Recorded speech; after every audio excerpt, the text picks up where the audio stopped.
quite honestly, I don't think Drake is gonna try to come back with a rap. I don't think he can come back with a rap. But if he doesn't come back with a rap, he needs to keep his ass out of the whole entire house. Forget just the kitchen, out the whole house.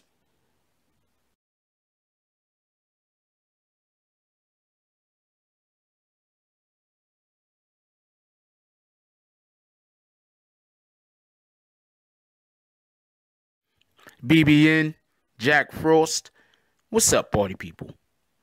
Alright, so as has been reported here in a couple of other places, Jay Prince gave okay. First, the story was out that Jay Prince had said that he did not want uh Drake to respond to Pusha T, and then there was also the story that he contacted Pusha and their people or whatever the case might be, and said that the beef was over or squashed. I don't know. I don't know if he contacted Pusha at all, but he did say he had an interview and he did say that he spoke with Drake and told Drake not to respond.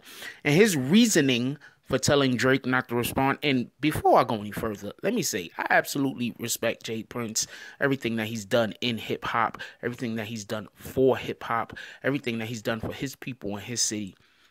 You got to respect that. The way he carries himself, you got to respect that. Okay? So, because I might not agree with all of his points, so I don't want anyone to think that I'm throwing shots or I'm trying to make fun of. You know how social media work nowadays. If you don't agree 100% with an individual, they're like, he's hating. I'm not hating. Okay, so he said he told Drake not to respond because he felt that Pusha T was being disrespectful. Now, before I get to the rest of that comment, I'll say Drake spoke about Kid Cudi's mental illness. And while a lot of people is going to say that mental illness, whatever, oh man, he was just a little sad or depressed. Nah, mental illness that could have possibly had led to that man committing suicide. Drake made light of that. Let's just put it on Front Street. All right? And he said some other things that could possibly be worse than that. But let's just deal with one thing at a time. So Drake spoke about somebody's mental illness that could have possibly led to them committing suicide, basically murdering themselves, killing themselves. Nobody said anything to Drake. Nobody told Drake that was too far. I mean, it was fans that was like, yo, Drake, how you gonna say that? But nobody in the industry came out and was like, yo, Drake, what are you doing? You know what I'm saying? This is wrong. Nobody really said that in the industry. You understand what I'm saying? When I say in the industry, I mean people that like on the level of Jay Prince. You understand? Like on that level where you say something and it happens. Nobody said anything to Drake about that. And just so we're clear, mental illness is like the biggest problem in America. Undiagnosed mental illness. That's why you got people shooting up schools. That's why you got people becoming police officers and murdering unarmed civilians. A lot of this is due to mental illness. That's why we have such a drug epidemic in the urban parts of our countries. Country.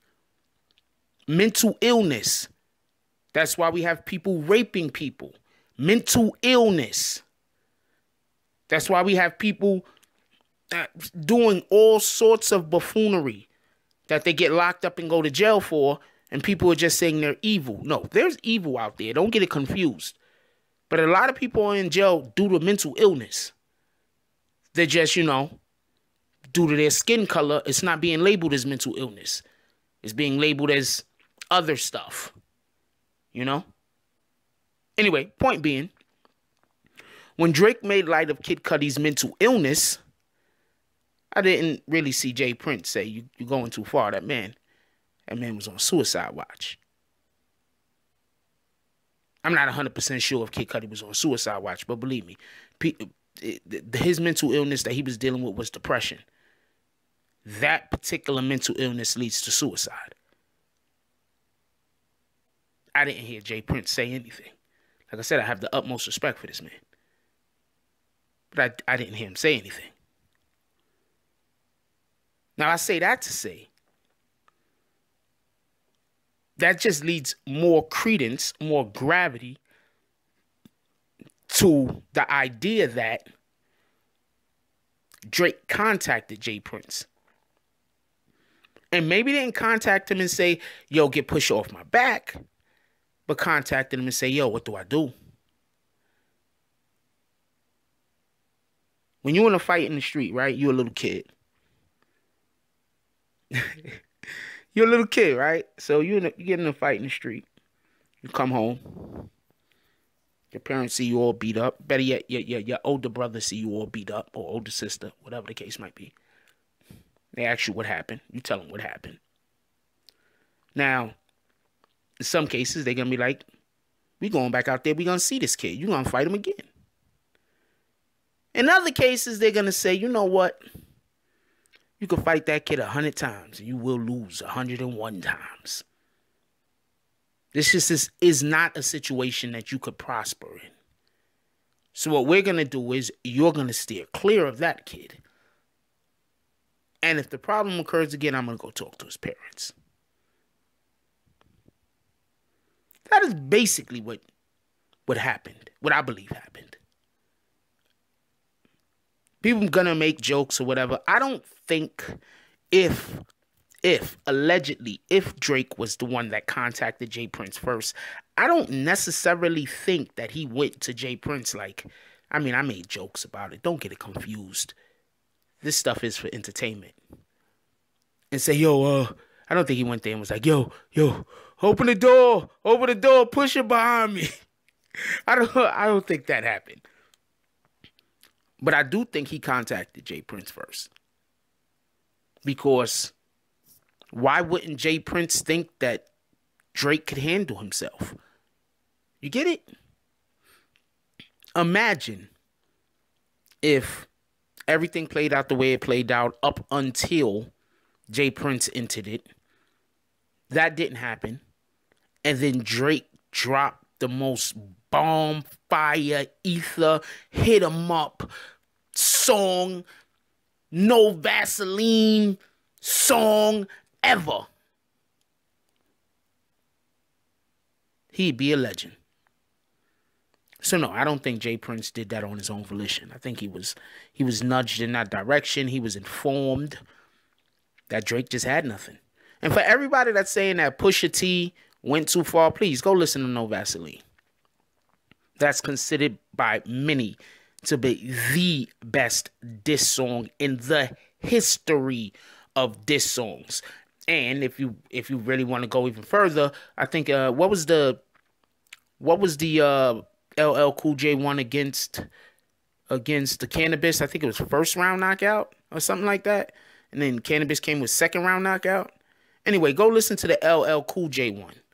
Because LL Cool J gets grimy and disrespectful. You go listen to Ether. Disrespectful. You go listen to Hit 'Em Up. Disrespectful. This is battle rap, y'all.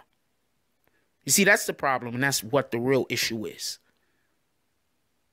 Push is a rapper. He's a rap artiste. Drake is a pop artiste. Drake says raps.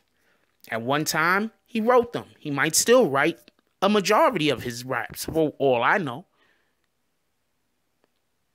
But he does not have the skill, the precision, the forethought to hang with Pusha. He just doesn't. I keep going back to that line that Joe Budden said. Joe Budden said that Drake will push a button, Budden, but he won't push a T. People in the industry already know not to mess with Pusha T. For everybody that don't know why, go listen to Exodus. What is it, 23/7? Go listen to Exodus. Okay? And then Wayne came out with some diss because he was in his feelings, but he wasn't ready. Pusha dropped Infrared. Drake bit. Drake bit at the bait.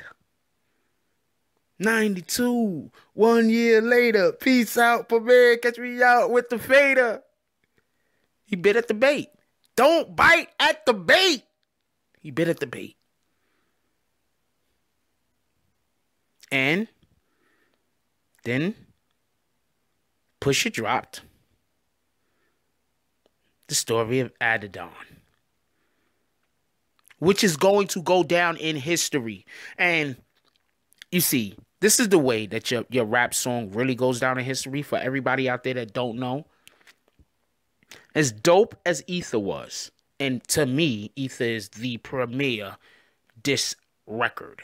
I mean, it's like Ether, then Hit 'Em Up, then it's No Vaseline, and I'm not including the story of Adidon. So it's Ether. This is just my list. Ether, Hit 'Em Up, No Vaseline, The Takeover. Those are my top 4. I gotta think about the 5th one, because there's like a couple of songs that I know was going at MCs, but they didn't specifically say it was going after them. You know, going after whoever. Like for everybody that don't know, Rakim was going at Kane in the Let the Rhythm Hit Him, which is just ferocious. But at the same time, he didn't say he was. So I don't want to put that in there.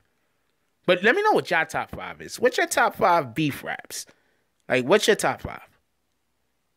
Seriously, which I want to know. I want to know how high No Vaseline is on everybody else's list. Because No Vaseline was just absolutely, it was filthy. It was worse than freaking Adidon if you take No Vaseline at its word. I didn't see anybody coming out saying, yo, Ice Cube, you went too far. All I saw was Ice Cube get praise. Anyway, that's all I got on this one. Leave the comments down below. I want to know what you guys think. Like, comment, subscribe. Join the notification gang. # Bronx Bombers. Let's get it. I love y'all. Take care of each other. Hug the kids for me, please. I have not forgotten about you. That's all I got on this one. I'm out. If you like this video, please hit the like and subscribe button. If you would like to help dictate the direction that this channel takes, please leave a comment. All comments are appreciated, whether positive or negative. Thank you very much and enjoy your day. And remember, positive thoughts cause for positive things to happen. Let's get it.